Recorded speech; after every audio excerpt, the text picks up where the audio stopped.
Assalamualaikum warahmatullahi wabarakatuh.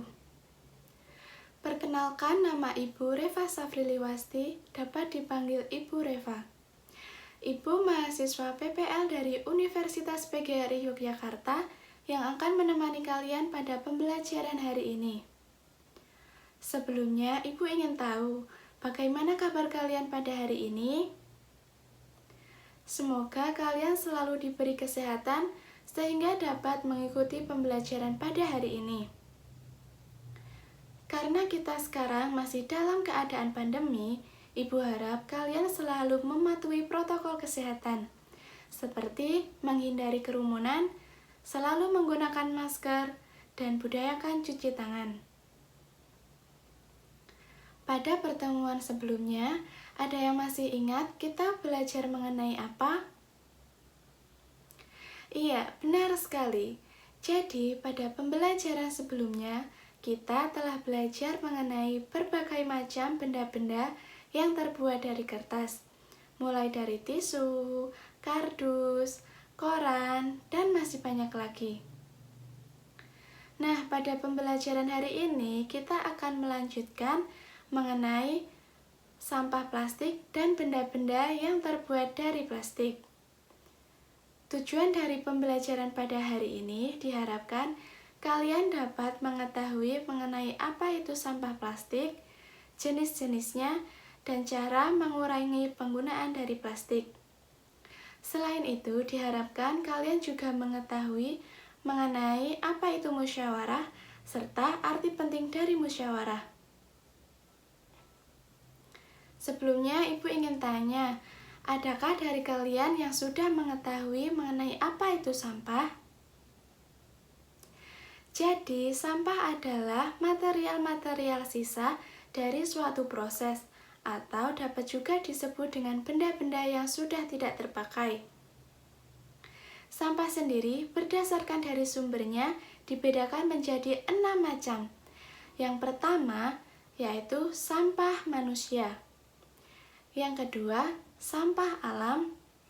Yang ketiga, sampah konsumsi. Yang keempat, sampah nuklir. Yang kelima, sampah industri. Dan yang terakhir, sampah pertambangan. Plastik sendiri termasuk dari sampah konsumsi. Lalu, berdasarkan dari sifatnya, sampah dibedakan menjadi 3 macam. Yang pertama yaitu adalah sampah organik atau sampah yang dapat diurai. Contohnya kayu, daun, kotoran, dan masih banyak lagi. Selain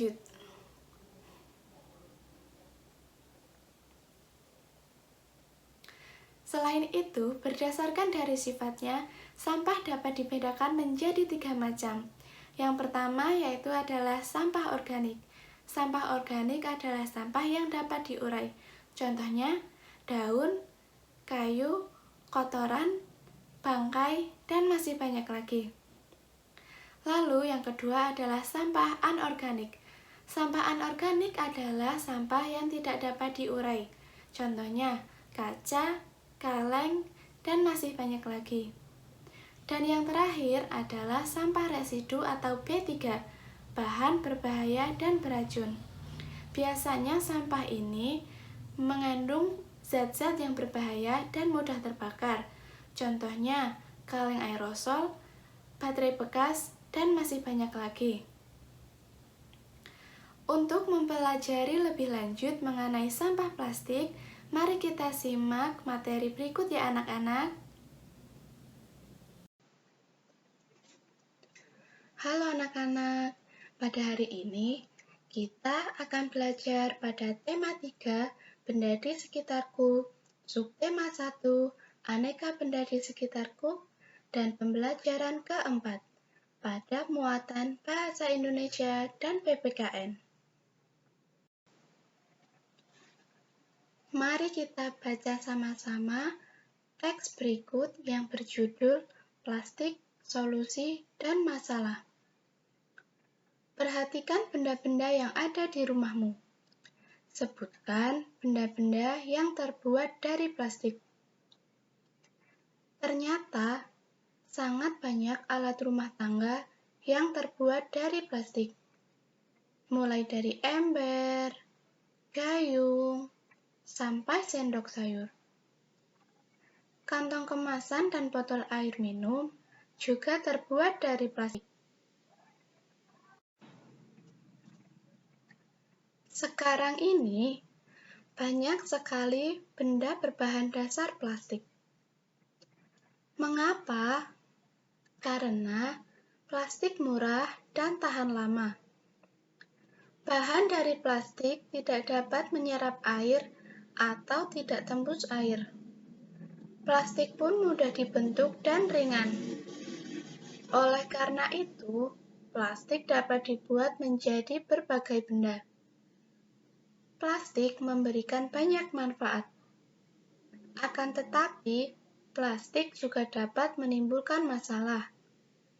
Plastik membutuhkan waktu yang lama untuk terurai secara alami, sekitar puluhan bahkan ratusan tahun. Perhatikan tabel di bawah ini. Tabel ini berisi berbagai macam sampah dan waktu yang dibutuhkan untuk terurai secara alami. Yang pertama yaitu kertas. Waktu yang dibutuhkan 2-5 bulan. Yang kedua, kardus. Waktu yang dibutuhkan 5 bulan. Yang ketiga, kulit jeruk. Waktu yang dibutuhkan 6 bulan. Yang keempat, puntung rokok. Waktu yang dibutuhkan 10 tahun. Yang kelima, kulit sepatu. Waktu yang dibutuhkan 25-40 tahun. Yang keenam, plastik. Plastik yang biasa digunakan untuk membungkus deterjen. Waktu yang dibutuhkan 50-80 tahun. Yang ketujuh, plastik. Waktu yang dibutuhkan 50-100 tahun. Yang kedelapan, kaleng soft drink.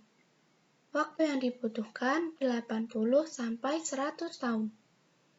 Yang kesembilan, aluminium. Waktu yang dibutuhkan 80-100 tahun. Yang kesepuluh, baterai. Waktu yang dibutuhkan 100 tahun. Yang ke-11, kantong plastik. Waktu yang dibutuhkan 10-20 tahun. Lalu yang terakhir yaitu styrofoam. Untuk styrofoam sendiri merupakan salah satu benda yang tidak dapat diuraikan. Jadi, kamu dapat membayangkan apabila membuang kantong plastik sekarang. Kantong plastik akan terurai 10-20 tahun yang akan datang. Untuk mengurangi sampah plastik dapat dilakukan dengan 3 cara, yaitu yang pertama, reduce atau mengurangi. Yang kedua, reuse atau menggunakan kembali. Dan yang ketiga, yaitu recycle atau mendaur ulang. Mari kita pelajari lebih lanjut mengenai reduce. Apa itu reduce? Reduce berarti mengurangi penggunaan barang. Contohnya, ketika berbelanja, kita dapat menggunakan kantong belanja sendiri. Contoh yang lain yaitu memilih produk yang dapat didaur ulang, menghindari membeli dan memakai barang-barang yang tidak perlu, dan menggunakan botol yang bisa diisi ulang daripada membeli botol kemasan plastik. Selanjutnya, apa itu reuse? Reuse adalah memanfaatkan kembali sampah plastik. Contohnya, sampah botol minuman dapat dibuat pot bunga. Contoh yang lain yaitu mendonasikan baju-baju yang sudah tidak terpakai, dan menggunakan ban bekas untuk dijadikan kursi. Lalu yang terakhir yaitu recycle. Apa itu recycle? Jadi recycle adalah mendaur ulang sampah plastik. Proses daur ulang biasanya dilakukan di pabrik. Contoh dari kegiatan recycle yaitu mengumpulkan dan memilah sampah. Selain itu, terdapat juga contoh lain yaitu mendaur ulang kertas bekas menjadi kertas atau buku lainnya, dan mengolah sampah organik menjadi kompos. Dengan melaksanakan reduce, reuse, dan recycle, kita telah ikut andil dalam menjaga lingkungan, di mana menjaga lingkungan termasuk salah satu contoh penerapan sila Pancasila. Selain menjaga lingkungan, musyawarah juga salah satu contoh dari penerapan sila Pancasila. Lalu, apa itu musyawarah? Musyawarah adalah suatu upaya bersama dengan sikap rendah hati untuk memecahkan persoalan atau mencari jalan keluar untuk mengambil keputusan bersama dalam penyelesaian atau pemecahan suatu masalah. Nah, musyawarah sendiri memiliki arti penting. Apa arti penting dari musyawarah?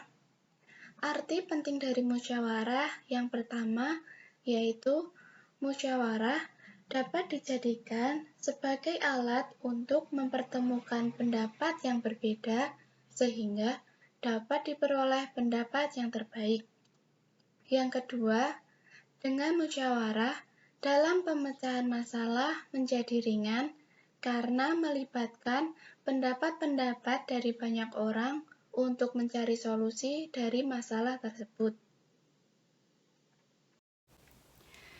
Demikian pembelajaran kita pada hari ini, semoga bermanfaat. Walaupun kita belajar dari rumah, Ibu harap kalian harus tetap semangat dan jaga kesehatan. Jangan lupa untuk tugas yang telah Ibu kirim di Google Classroom pada tanggal 12 Oktober 2020 untuk segera dikerjakan. Untuk pengumpulan dapat melalui Google Classroom atau melalui WA Ibu. Sekian dari Ibu. Wassalamualaikum warahmatullahi wabarakatuh.